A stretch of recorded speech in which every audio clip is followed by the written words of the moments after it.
আসসালামু আলাইকুম। কেমন আছেন সবাই?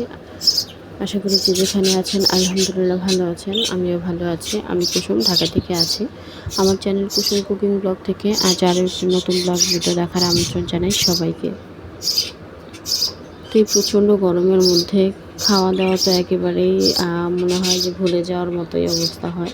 কারণ প্রচণ্ড গরমও কিন্তু মানুষের খাবার-দাবারের প্রতিও একটা আকর্ষণ যে থাকে, সেই জিনিসটা কিন্তু থাকে না। কিন্তু তবুও কিছু করার নেই। পেট তো ভরা রাখতে হবে, নিজেকে সুস্থ রাখতে হবে। তো ওই কারণে যেহেতু রান্নাঘরে যেতেই হয়, তো রান্নাঘরে গিয়ে দেখা যায় যত শর্টকাটে বেরিয়ে আসা যায়।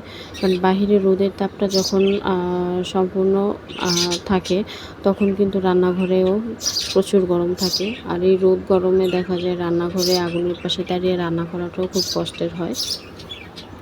এখানে হচ্ছে সকালবেলা নাস্তাটা করে নিচ্ছি আমরা। তো নাস্তার জন্য এখানে পরোটা ভেজে নিয়েছি। আগের দিন বিকেলে পরোটা রেডি করে রেখেছিলাম, যাতে সকালে গরমের মধ্যে অতটা কষ্ট না হয়। আর এখানে হচ্ছে ডিম ভেজে নিচ্ছি। আর এখানে হচ্ছে আমি একটা টেকনিক খাটিয়েছি যে একটা ডিম দিয়ে ২টা ডিম ভাজা। তো একটা ডিম দিয়ে ২টা ডিম ভাজা আইডিয়াটা কেমন হয়েছে অবশ্যই কমেন্ট করে জানাবেন। আর এখানে হচ্ছে আমরা একসাথে সবাই মিলে ফ্লোরে বসেই হচ্ছে নাস্তাটা করে নিয়েছি। এত গরম, ফ্যানের বাতাসও মনে হচ্ছে আগুনের যে একটা গরম বাতাস থাকে, তো ওই রকমই একটা বাতাস আসে। তো এখানে হচ্ছে আমি পরোটা আর ডিম দিয়ে আমরা সাথে চা রয়েছে, তো পরোটা দিয়ে ডিম দিয়ে খেয়ে নিয়ে চা দিয়ে খাচ্ছি। তো এখানে চায়ের সাথে মুচমুচে পরোটা হলে কিন্তু বেশ ভালোই হয়, আমার তো খুবই পছন্দের। তো আপনারা কে কে পছন্দ করেন এভাবে চা দিয়ে গরম মুচমুচে পরোটা খেতে? অবশ্যই কমেন্ট করে জানাবেন। তার এদিকে নাস্তা খাওয়া কমপ্লিট হয়ে গেল আমাদের। এখন হচ্ছে দুপুরে রান্নার জন্য সব কিছু রেডি করে নিয়েছি। তো যখন নাস্তাটা করা হয়, নাস্তা করা শেষ হলেই সাথে সাথে দুপুরে রান্নার আয়োজন সব কিছু গুছিয়ে নিই। কারণ দেখা যায় যত দিন বাড়ে ততই হচ্ছে গরমটাও একটু বেড়ে যায়। তো চেষ্টা করি সকাল সকালই সব রান্নাগুলো শেষ করে দিতে। তো এখানে হচ্ছে আমাদের ছাদ বাগানে প্রত্যেকটা টবেই আর কি পাঁচমিশালি যে শাকগুলো হয় না, তো কয়েক রকমের শাক হয়েছিল। তো সেই শাকগুলোই আর কি তুলে এনেছিলাম আজকে। প্রচুর আর কি রোদে শাকগুলো কেমন যেন নষ্ট হয়ে যাচ্ছিল, তো ভাবলাম যে তুলে নিয়ে আসি। তো সেই শাকই সেদ্ধ করে নিয়েছি। আর এখন হচ্ছে পেঁয়াজ রসুন ভেজে নিয়ে একটু শাকগুলো ভেজে নিব। আর শাক বাগার দেওয়ার সময় অবশ্যই আমি হচ্ছে শুকনো মরিচ দিই। আর এই শুকনো মরিচ দিলে কিন্তু শাকের ঘ্রাণটাও ভালো লাগে, আর হচ্ছে খেতেও স্বাদ হয়। তো এখানে শাক বাগার দিয়ে নিচ্ছে।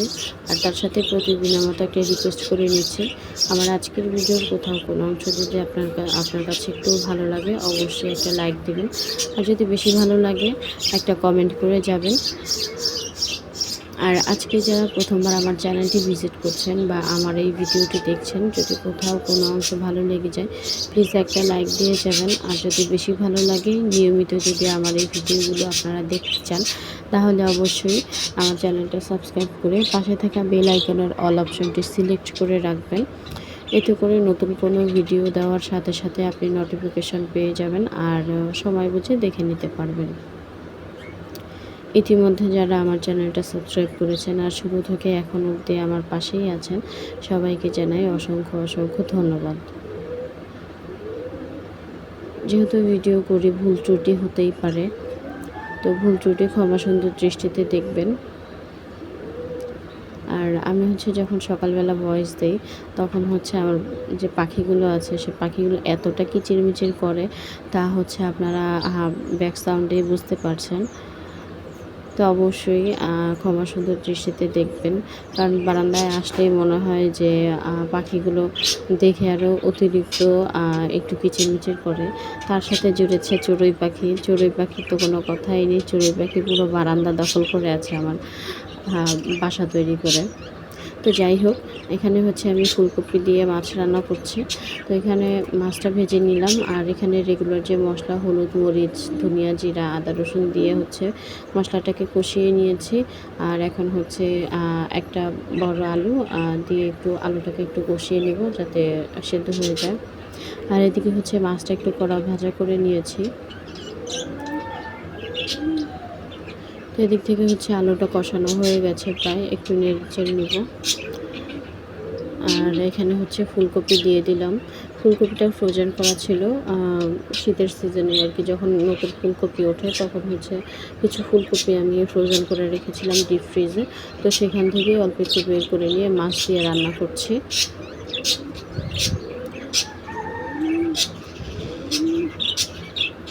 তো এই তো ছিল আমার আজকের ভিডিও। তো রান্নাগুলো কেমন হয়েছে অবশ্যই কমেন্ট করে জানাবেন। আর এখানে হচ্ছে একটু গরম পানি দিয়ে দিচ্ছি ঝোলের জন্য, যেহেতু সবজিগুলো কষানো হয়ে গেছে। আর ফ্রোজেন জিনিস রান্না করতে হলে অবশ্যই ফুটন্ত গরম পানি দিতে হবে, নয়তো দেখা যায় খাবারটা স্বাদ হবে না আর সবজিটাও ভেতর থেকে সেভাবে সেদ্ধ হয়ে যাবে না, যেহেতু 50% সেদ্ধ করে রাখা হয়েছিল। তো এখানে হচ্ছে ঝোলের জন্য একটু পানি দিয়ে আমি টমেটো আর মাছ কাঁচামরিচ দিয়ে দিয়েছি। তো এই ছিল আমার আজকের ভিডিও। আমার আজকের ভিডিও কেমন হয়েছে অবশ্যই কমেন্ট করে জানাবেন। ইনশাআল্লাহ নতুন কোনো ভিডিও নিয়ে আবার আপনাদের মাঝে হাজির হয়ে যাব। সে পর্যন্ত সকলে ভালো থাকবেন, সুস্থ থাকবেন, সবাই সবার জন্য দোয়া করবেন। আর এই গরমে সবাই সবার প্রতি খেয়াল রাখবেন, বিশেষ করে ঘরের ছোট বাচ্চা এবং বয়স্কদের। তো আল্লাহ হাফেজ, আসসালামু আলাইকুম।